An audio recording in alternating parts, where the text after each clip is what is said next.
My name is Christine Marquette, and I'm a registered and licensed dietitian with the Austin Regional Clinic, and I've been asked, what is gripe water? Gripe water is actually a home remedy that has been around for many, many decades, and it is used primarily to treat colicky infants. It can be homemade, but these days you can actually purchase it over the counter as well.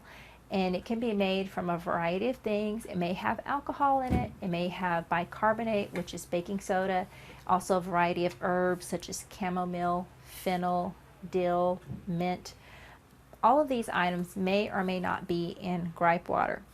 One thing to keep in mind, this is being used for infants, so typically if you buy it over the counter, it will be sold with a dropper and you will dose it in between 2 to 10 milliliters to the infant.